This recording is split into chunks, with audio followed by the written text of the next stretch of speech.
नमस्कार।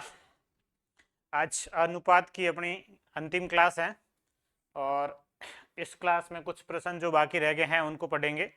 उसमें पहला प्रश्न, 14.5 रुपये प्रति किलोग्राम वाले गेहूं को 17 रुपये प्रति किलोग्राम वाले एक अन्य प्रकार के गेहूं के साथ मिलाने से प्राप्त मिश्रित गेहूं का मूल्य 16 रुपये प्रति किलोग्राम हो जाता है, तो दोनों गेहूं को किस अनुपात में मिलाया गया।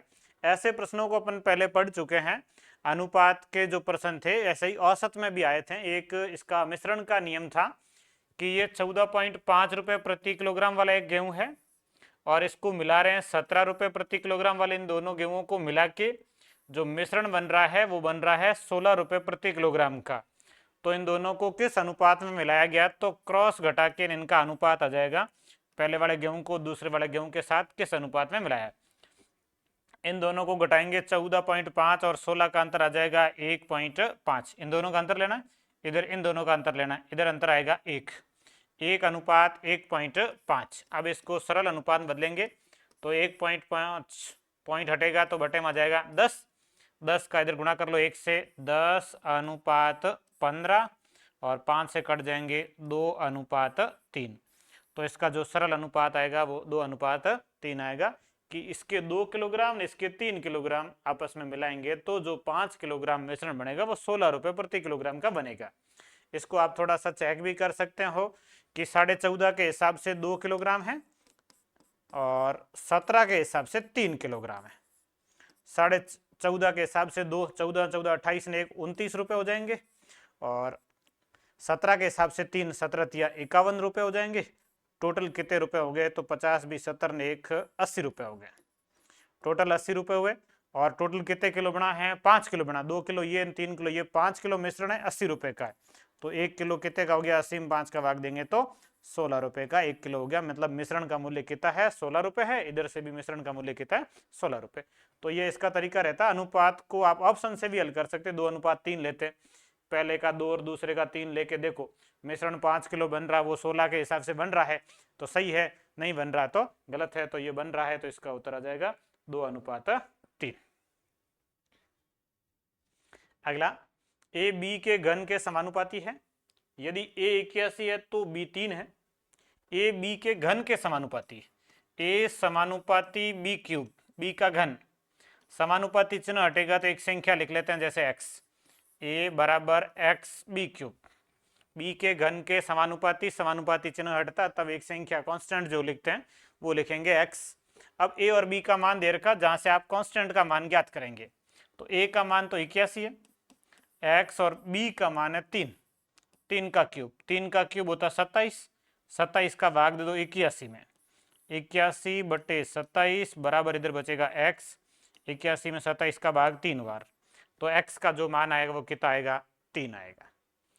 अब दूसरा है, ए 192 है तो बी क्या होगा, सेम वही, ए बराबर एक्स बी क्यूब। ए का मान 192 है, एक्स का मान 3 है, बी का मान आपको ज्ञात करना बी क्यूब। 3 का भाग दे दो 192 में, 192 बटे 3 बराबर बी क्यूब। 192 में 3 का भाग जाएगा 64 बार, 64 बराबर बी क्यूब। बी क्यूब का मान 64 है तो b बराबर कितना आएगा, 64 का घनमूल करेंगे, क्यूब उधर जाएगा तो घनमूल, और 64 का घनमूल होता है कितना, 4। तो b का मान कितना आएगा, 4 आएगा। ये इस तरीके से a b के घन के समानुपाती, a समानुपाती b क्यूब, समानुपाती हटेगा तो इसकी जगह कांस्टेंट आएगा x, और b क्यूब, a और b के मान दिए जहां से x का मान ज्ञात किया, फिर वापस a का मान दिया है, x का मान ज्ञात कर लिया, b का ज्ञात करना, 3 का भाग देके घनमूल कर लो। अगला, ए तथा बी की मासिक आय का अनुपात 4:5 तथा उनके मासिक खर्च का अनुपात 7:9। यदि प्रत्येक की बचत 1500 रुपये प्रति माह है तो ए की वार्षिक आय क्या होगी। ए और बी, आय का अनुपात है 4:5, इसकी आय मान लेते हैं 4x और इसकी मान लेते हैं 5x। अब लिखेंगे बचत, खर्च बाद में लिखेंगे। प्रत्येक की बचत, इसकी बचत है 1500 रुपये और इसकी बचत भी है 1500 रुपये। आय का अनुपात था 4:5 से 4x 5x, बचत 1500 रुपये। अब और इसका खर्च, अब खर्च कैसे ज्ञात करेंगे, आय में से बचत घटाएंगे, 4x में से 1500 घटाएंगे, ये 4x माइनस 1500 ये खर्च हो गए, भाई 1500 बचे हैं वो घटा लो और बाकी खर्च हो गए। इधर 5x में से 1500 बचे हैं, 1500 घटा लो बाकी खर्च हो गए, ये खर्च आ गया। आय में से बचत घटाएंगे तो खर्च आएगा 4x माइनस 1500, 5x माइनस 1500, और इन दोनों का अनुपात बराबर आपको दे रखा 7:9। फिर क्रॉस गुणा कर लीजिए, 9 का इधर गुणा 7 का इधर, 9 का 4 से 9 चौके 36x माइनस 9 का 15 नमे 135 बराबर 7 का इधर 5 से 7 पंजे 35 माइनस 15 साते 105, ये 9 का उधर गुणा हो गया 7 का इधर गया, 9 चौके 36, 15 नमे 135, 7 का 5 से 35 और 15 साते 105। अब इसके बाद ये 35 उधर 36 में से घट जाएंगे, 36 में से घटेगा तो बचेगा x, और ये 13,500 इधर आएगा, उसमें से 10,500 घट जाएगा, 13,500 में से 10,500 घट जाएगा तो शेष बचेगा 0 0 0 और 13 में से 10 घटाएगा तो 3, x बराबर कितना आ जाएगा, 3 आ जाएगा।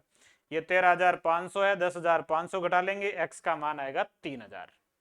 अब आपको पूछा ए की वार्षिक आय क्या होगी, ए की वार्षिक आय, ये ए की जो आय है ये मासिक आय है, ये सारा चीज जो था ये मासिक था, पूछा है वार्षिक। अब पहले तो ए की मासिक आय ज्ञात करते हैं, 4 गुणा 3,000, 4 गुणा 3,000 हो गया 12,000, ये 12,000 इसकी मासिक आय है।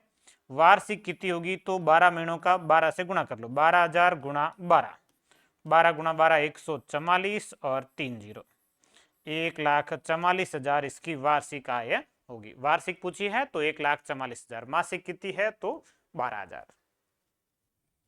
अगला, ये थोड़ा सा अजीब प्रश्न है, संपूर्ण पृथ्वी पर थल व जल का अनुपात 1:2, उत्तरी गोलार्ध पर यह अनुपात 2:3, दक्षिणी गोलार्ध पर क्या अनुपात होगा।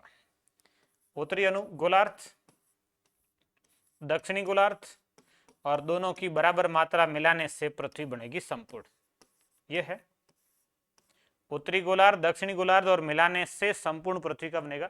और उत्तरी गोलार्ध पर थल और जल का अनुपात 2:3, दक्षिणी गोलार्ध पर ज्ञात करना x/y, संपूर्ण पृथ्वी पर 1:2, इन दोनों की बराबर मात्राओं को मिलाने से यह संपूर्ण पृथ्वी का बनेगा। अब ये दिक्कत आएगी कि इन दोनों की बराबर मात्राएं कैसे लेंगे, यहाँ संख्याएं है नहीं, x/y है, उधर 2:3 है, तो यहां से आप टोटल 2 और 3 करेंगे तो ये 5 हिस्से हैं, 5 में से 2 है, ये 3 में से 5 में से 3 है, 2 और 3 टोटल 5 हिस्से, 5 में से 2 हिस्से, 5 में से 3 हिस्से, इधर से करेंगे तो x प्लस वाई होंगे, x हिस्सा होगा x प्लस वाई में से, और ये y हिस्सा होगा x प्लस वाई में से। टोटल मिश्रण x प्लस वाई है, उसमें से x हिस्सा और ये इसमें से y हिस्सा, ये मतलब मात्रा को 1 मान लिया तो उसके अनुसार 1 का बंटवारा कर दिया 2:3 में, इधर x/y में। ये दोनों मिला के पहले जो लिखा है थल है, ये दोनों मिला के जल है। टोटल थल और जल दोनों को जोड़ेंगे तो संपूर्ण पृथ्वी का और उसका बराबर अनुपात लिखना आपको 1:2। अब आप जोड़ेंगे 2/5 प्लस x/x प्लस वाई, ये टोटल थल की मात्रा। अब इसके बटे में लिख लेते हैं जल की मात्रा, जल की मात्रा में है 3/5 प्लस y/x प्लस वाई, और बराबर थल और जल का अनुपात संपूर्ण पृथ्वी पर 1:2। उत्तरी और दक्षिणी गोलार्ध का मिला के, ये उत्तरी का और दक्षिणी का, ये उत्तरी का और दक्षिणी का थल और जल मिलाया बराबर 1:2। अब इसको हल करेंगे तो यहाँ ये 5x प्लस वाई एलसीएम आएगा, 5 और x plus y, x plus y का 2 से गुणा होगा, 5 का x से गुणा होगा, x प्लस वाई का 2 से गुणा होगा तो ये होगा 2x प्लस 2y प्लस 5 का x से गुणा होगा 5x।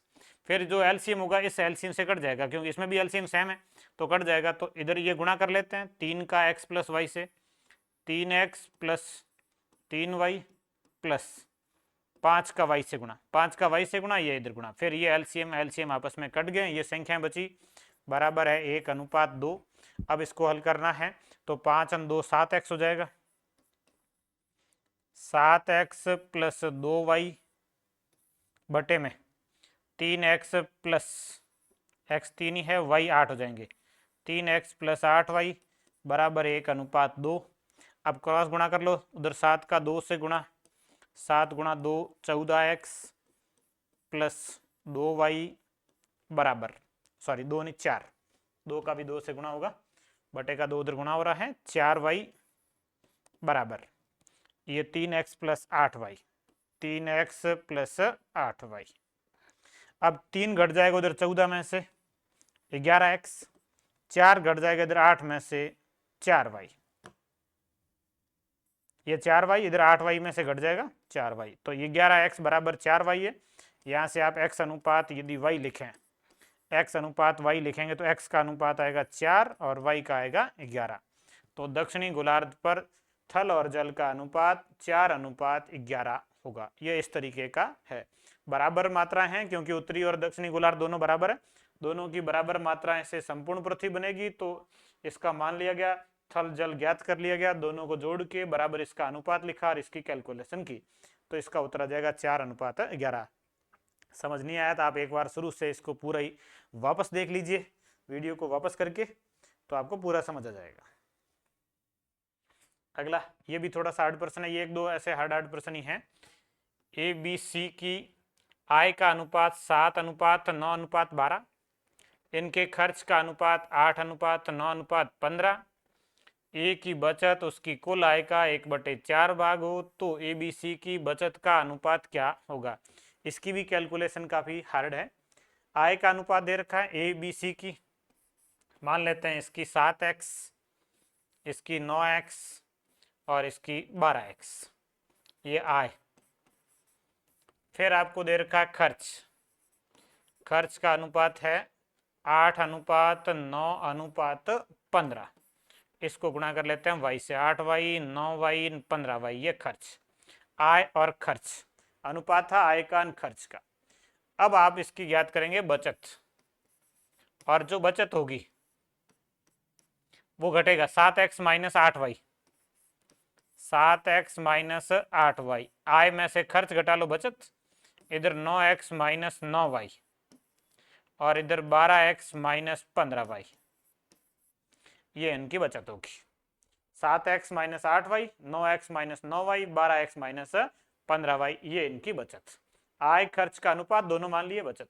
अब प्रश्न में एक शर्त दे रखी है जहां से आप x और y का जो मान है वो ज्ञात कर सकते हो, और वो शर्त ये, ए की बचत उसकी कुल आय का 1/4 भाग है।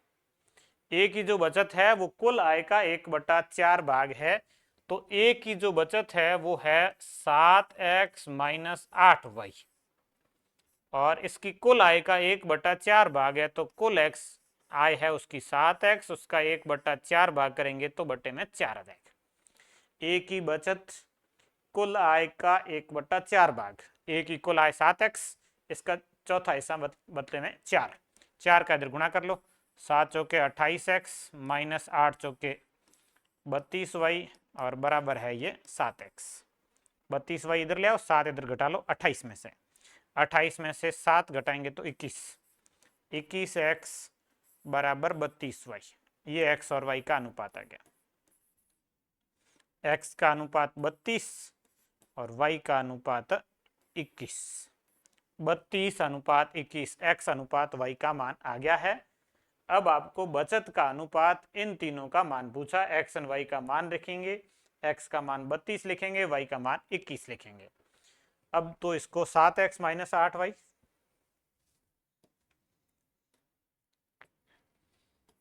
7x माइनस 8y, दूसरे का है 9x minus 9y, 9x minus 9y,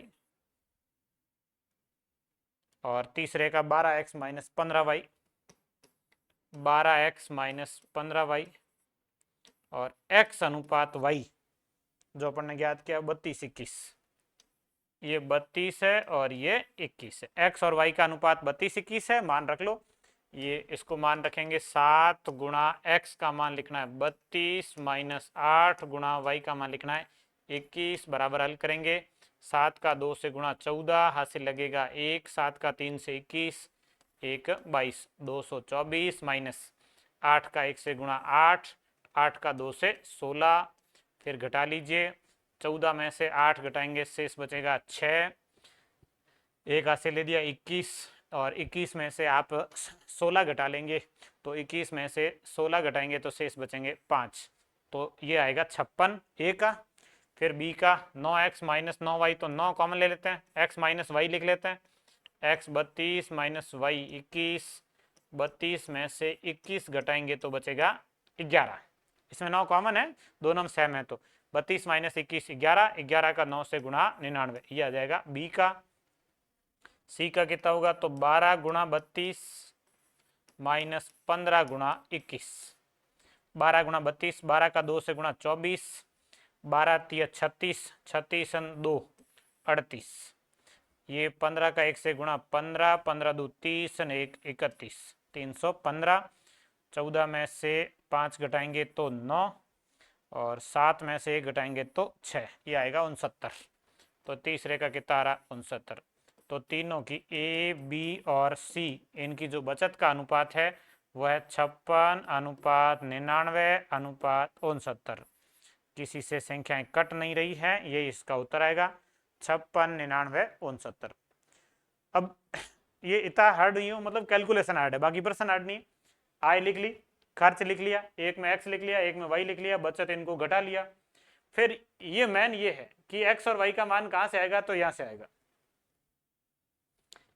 ये ए की बचत उसकी आय का 1/4, ये ए की बचत है, ये उसकी आय उसका 1/4, बचत आय का 1/4 भाग, यहां से एक्स और वाई का अनुपात आ गया, फिर वापस यहां मान रखो एक्स वाई का, बचत का अनुपात आ जाएगा। दो एक और प्रश्न है, एक मिश्रण में अल्कोहल व पानी का अनुपात 3:1 है, इसका कितना भाग निकालकर उतना ही पानी मिला दिया जाए कि अंत में बचे मिश्रण में अल्कोहल तथा पानी बराबर, अंत में जो मिश्रण बनता है उसमें अल्कोहल और पानी बराबर हो, इसका हिस्सा निकालना है, इस मिश्रण का कितना भाग निकालकर उतना ही पानी मिला दिया जाए। अब ये कि 3:1 है, तो यह मिश्रण मान लेते हैं 3 लीटर 1 लीटर, ये 3 लीटर और ये मान लेते हैं 1 लीटर, तो टोटल जो मिश्रण हो गया है वो हो गया 4 लीटर। अब इस 4 लीटर में से इसका कितना भाग निकाल दिया जाए, अब इसका हिस्सा निकालना है, कौन सा हिस्सा निकाल रहे हैं आप, मान लीजिए 1/x हिस्सा निकाल रहे हैं, 1/x हिस्सा निकाल रहे हैं 4 लीटर का, या फिर आप इसको संख्या के रूप में 4 की जगह कोई बड़ी संख्या लिखेंगे, कैलकुलेशन आसान रहेगी नहीं, 4 से ही हल कर लेते हैं। 4 का 1/x हिस्सा मिश्रण का निकाल रहे हैं, 1/x हिस्सा। अब इस 4 में से 1/x हिस्सा निकालेंगे तो उसमें 3:1 में निकलेगा, 3:1 में निकलेगा जो मिश्रण होगा उसमें से, या सीधा ये आप टोटल मिश्रण जो 4 लीटर है उसका 1/x हिस्सा निकाल रहे हैं, तो हिस्सा निकलेगा 4/x, 4/x हिस्सा, मतलब ये इतना मिश्रण निकल जाएगा। अब शेष कितना बचेगा, शेष मिश्रण बचेगा 4 - 4/x, ये मिश्रण बचेगा, तो ये बचेगा 4x - 4 और बटे में x, ये मिश्रण की मात्रा शेष बचेगी। अब इस मिश्रण का बंटवारा भी 3:1 में करना है, तो पहले से ही काट देते हैं संख्याएं, काट के निकालते पहले ही, यही कैलकुलेशन हार्ड हो जाएगी।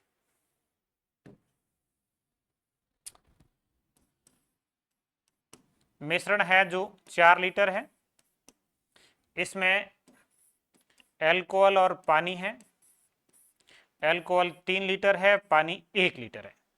अब इस मिश्रण में से अपन निकाल रहे हैं, कितना हिस्सा निकाल रहे हैं उसको सीधा x लिख लेते हैं, तो जो मिश्रण है उसका x हिस्सा निकाल रहे हैं, 3 1 निकालना, 4x निकाल, 4x हिस्सा निकाल रहे हैं। थोड़ी सी कैलकुलेशन को सरल करते हैं, थोड़ी सी हार्ड हो रही कैलकुलेशन। 4x हिस्सा निकाल रहे हैं, टोटल 4 लीटर में से x का मान आएगा, वहां से पता चल जाएगा। 4x हिस्सा निकाल रहे हैं, ध्यान रखना है कि 4x है न कि x। 4x इसलिए लिखा है कि 4x का बंटवारा करना आसान है 3:1 में। 3:1 में बंटवारा करेंगे तो ये 3x होगा, ये 1x होगा। 4x हिस्सा निकाल रहे हैं, उसमें से 3x निकलेगा अल्कोहल और 1x निकलेगा पानी, क्योंकि ये पूरा मिश्रण मिक्स है। इसमें से 4x हिस्सा निकालेंगे तो 3x हिस्सा अल्कोहल का और 1x हिस्सा पानी का निकलेगा। तो ये अल्कोहल 3 है, इसमें से 3x निकलेगा तो कम हो जाएगा। ये पानी 1 है, इसमें से x निकलेगा तो ये x कम हो जाएगा। अब जितना निकाला गया, निकाला कितना 4x, जितना निकाला है उतना वापस क्या मिला दिया है, पानी मिला दिया। मतलब इसके साथ में मिला देंगे 4x। 4x निकला, 4x वापस इसके साथ मिला दिया गया। अब दोनों की मात्राएं क्या होगी, है बराबर होगी। 3 में से 3x निकलेगा, 1 में से 1x निकलेगा और 1x के साथ में 4x वापस पानी मिला दिया, फिर मात्राएं बराबर होगी। ये 3 - 3x बराबर 1 + 3x। 4x में से ये x घट गया, वो 3x इधर आएगा, 3x में जुड़ जाएगा, ये 1 उधर 3 में से घट जाएगा। 3 में से 1 घटेगा तो 2 और 3x इधर आएगा, 3x में जुड़ेगा तो 6x। तो x बराबर 2/6। x बराबर 2/6, तो 2/6 आपस में कट जाएंगे, 1/3।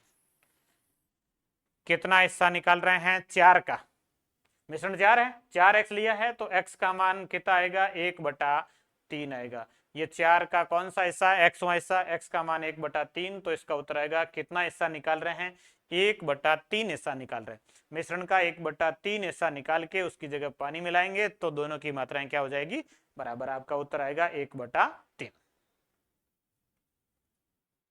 अगला, किसी परीक्षा में उत्तीर्ण और अनुत्तीर्ण छात्रों का अनुपात 4:1 है।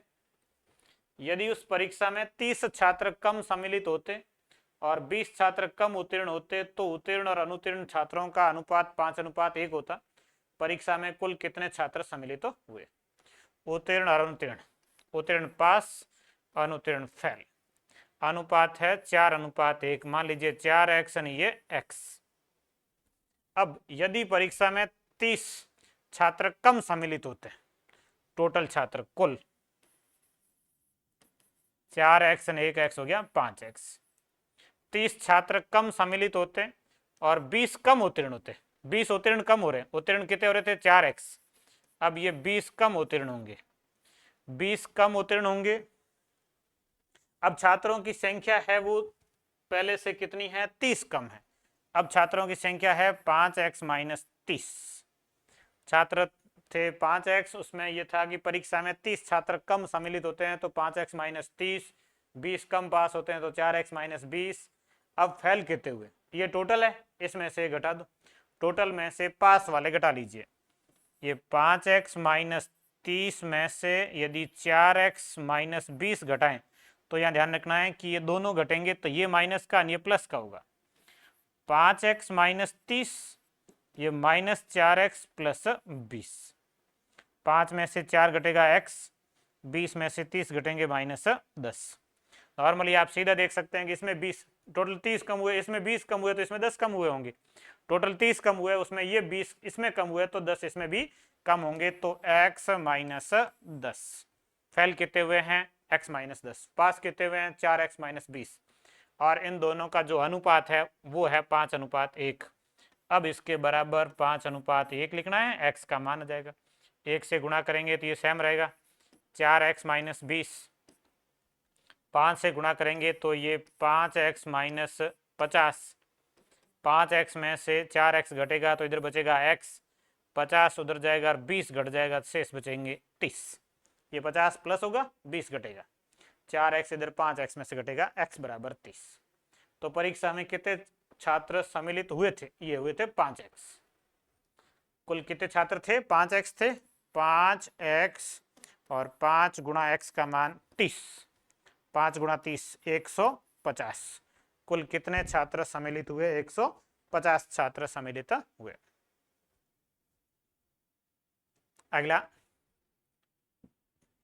1936 रुपए को PQR में गलती से 1/2, 1/3, 1/4 के बजाय 2, 3 और 4 के अनुपात में विभाजित कर दिया जाता है तो विवरण में आर का लाभ क्या होगा। पी क्यू आर को गलती से 1/2, 1/3, 1/4 की जगह इस अनुपात में बांट दिया जाए। पहले तो आप इसका सरल अनुपात लिखेंगे, 1, 2, 3, इनका एलसीएम लेके 1/2 अनुपात 1/3 अनुपात 1/4, 4, 3, 2 का एलसीएम 12, 12 2 का भाग 6, 3 का भाग 4 और 4 का भाग 3। मतलब इनको बांटना 6, 4, 3 में था, उसकी जगह इसने बांट दिया है 2, 3, 4 में।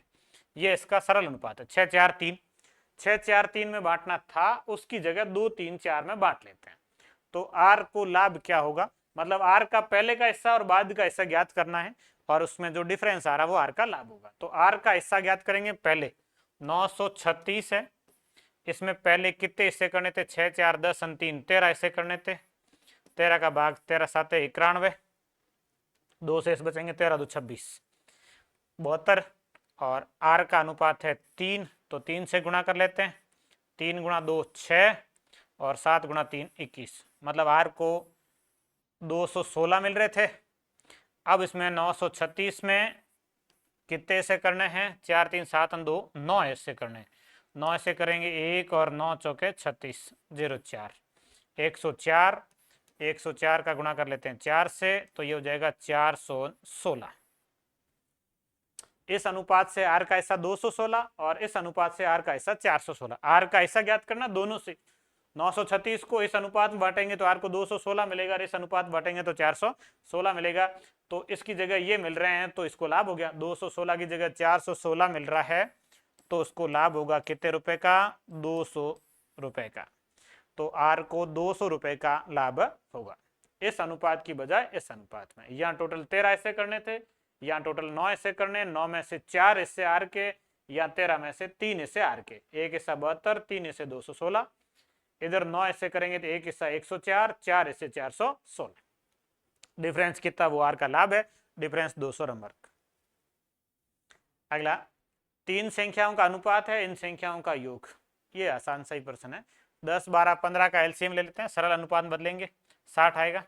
60 में 10 का भाग 6, 12 का भाग 5 और 15 का भाग 4। 6 अनुपात 5 अनुपात 4 में बांटना है 1200 को। 1200 बटे में 6, 4 10 और 5 15, 15 8 20, 80 बार भाग जाएगा। 1200 में 15 ऐसे करने तो 80, 80 का गुणा कर लो। 80 गुणा 6, 80 गुणा 5 और 80 गुणा 4, ये संख्या आ जाएगी। 8 6 48, 8 5 40, 8 चौके 32, 480, 400 और 320, ये संख्या होगी। सरल ही प्रश्न था। 3 संख्याओं में पहली और दूसरी संख्या का अनुपात 2:3 है। दूसरी व तीसरी संख्या का अनुपात 4:5 है। तीनों का योग 700, यह सरल प्रश्न है। तो कॉमन अनुपात ले लेते हैं इनका, 1 2 3 का। पहली, दूसरी और तीसरी का एक साथ अनुपात लेंगे, तो ये 2 3, फिर यहाँ लिखेंगे 4 5, अब क्रॉस गुणा कर लेंगे। खाली जगह में ये लिखना है 4, इधर लिखना है 3, 4 गुणा 2 8, 4 गुणा 3 12 और 5 गुणा 3 15। 12 8 15 ये अनुपात है, योग 700 है। बंटवारा कर दो, 12 8 20, 20 और 15 हो जाएंगे 35। 700 में 35 का भाग देना है, टोटल 700, 35 का भाग जाएगा 20 बार। एक हिस्सा 20, संख्या ज्ञात करो। 20 गुणा 8, 8 2 16, 159, 12 2 24, 239 और 15 2 30, 300। तो ये संख्याएं होगी 160, 240 और 300। ये अपना लास्ट प्रश्न है। एक त्रिभुज के तीनों कोणों का अनुपात 1:2:3 है। त्रिभुज का सबसे बड़ा कोण क्या होगा। यह सबसे सरल प्रश्न है। त्रिभुज के तीनों कोणों का योग, नॉर्मली यहाँ तीनों कोणों का मतलब है अंतःकोण है, और अंतःकोणों का योग 180। त्रिभुज में 180 होता है, चतुर्भुज होता तो 360 होता, उसमें 4 अनुपात होते हैं। इन तीनों बंटवारा कर दो। 180 को 1 2 3 में बांट लेते हैं। 180, 3 2 5 ने 1 6 से करना है, 6 का भाग जाएगा 30 बार। 30 का 1 से गुणा 30, 30 का 2 से गुणा 60, 30 का 3 से गुणा 90। सबसे बड़ा कोण 90 होगा। और ये एक समकोण त्रिभुज है, एक कोण इसका 90 डिग्री का है, सबसे बड़ा कोण 90 डिग्री का। तो इस तरीके से ये अनुपात टॉपिक आपके पूरा हो चुका है। जितने टाइप के प्रश्न बनते हैं वो सारे मैंने आपको पढ़ा दिए।